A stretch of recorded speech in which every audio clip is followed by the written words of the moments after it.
The standard of chess in the Norway Chess tournament has been incredibly high, but every now and again every chess professional has a bad day at the office, and this was one of those days. Let's take a look at the game between Levon Aronian and Vladimir Kramnik. So they're at the top of the tournament, so a big game for them both. So the opening was a so-called semi-Tarrasch, and Kramnik has used this opening quite a lot. Certainly uses it when he's playing against pretty serious opponents, and I think one of the attractions of playing like this with black is that you trade a lot of pieces early on in the game, so you know that gives you some security. You also castle fairly quickly, and there are no real weaknesses in black's setup. The only problem is that, of course, white has a very nice pawn centre, so this is the big thing that white has going for him. But black is able to develop very harmoniously. You know, bishop comes to b7, so you know he's freed his position to some extent. Exchanging those bishops, for example, allows the queen to come out, which will connect the rooks. So it's all about free development, this opening variation for black. But you've got to watch out for that centre. So Aronian now played rook c1, played it very quickly. In fact, Aronian and Kramnik have done battle in exactly this variation before.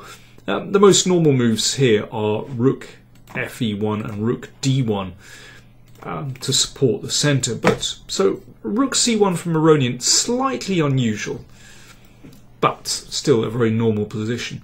And here again, Aronian's choice here was, to my eyes, very unusual. He advanced this pawn straight away. Now, of course, this is white's big strategic trump in the position, this central pawn majority. And if you can ram this d-pawn down the board, then it can keep black very busy, and then white may be able to switch to an attack on the king side. But the disadvantage of advancing so early is that this knight is able to come to this splendid square on c5, so it's supported by the pawn, and nothing can drive that knight away. The knight also protects the pawn on e6 and puts some pressure on e4 as well. So yeah, to my eyes, black is doing absolutely fine here. So knight is pawn threatened, rook e1. Black could take on d5 already, but I think Kramnik's move, queen f6, is even better. There's no need to exchange on d5 if you don't need to. And this tempts white into advancing again, but then the queen just nudges to the side, and there are problems here on this diagonal. If black were ever to take, white were ever to take, then black takes on f3. So advancing with e5 would definitely be a mistake in this position. But that's one of the reasons why Aronian played the queen to e3 to support that knight, steps away from the d file in case of potential pins, and now there's kind of a semi-threat to play e5. Nevertheless, there is absolutely nothing wrong with playing rook d8 in this position. I don't think e5 is really going to be of huge benefit to white. If you compare with the game, what you'll see, this would just be a vastly improved version for black. Probably white's best is just to support this pawn. If takes, then you can see that, well, all black's pieces are working now. I mean, black's pieces look amazing. For the slight structural defect of an isolated pawn on e6, this is nothing. Pressure on the f file, pressure on e4, pleasant position for black. So here probably white's best would be to support that d pawn. And now black can simply trade, but this doesn't look too dangerous for white. Excuse me, for white, or well, white or black actually, to be honest. This pawn isn't going very far. One could even just blockade with the queen. A6 is also possible. So black should be fine there. So that's rook d8. But instead, Kramnik played rook c8 after 20 minutes thought, and this was a really strange move. Tempts white to push forward. Now this is not fatal, but suddenly black has some difficulties, and then d6. So a wonderful protected pass pawn on d6, but Kramnik was obviously hoping that he would be able to drum up some kind of potential counterplay on the king side. Obviously the bishop and queen combined very nicely, and he now played f6. So white has to be careful here, because suddenly pressure on the centre, pressure on f file. But knight h4 is a very good move. And here, well, queen h5 is certainly playable. Maybe the safest choice for black is to play queen g5, as Aronian had anticipated. And after the exchange, the knight comes back. Black takes off that knight. Now, rook takes pawn is impossible because of bishop takes e6 check. There's a nasty pin there. So black has to guard this pawn. King f7. I mean, it's a slightly unusual position. Aronian said he was looking at the move h4 here to try and stir things up a little bit. Black doesn't actually have to take. Black can play here. It's a rather unclear position, but with the knight on c5, there's a real kind of rock that black can play around. One feels this shouldn't be bad for black. But instead of that, Aronian played, Kramnik played queen g4. And he just completely misassessed this position.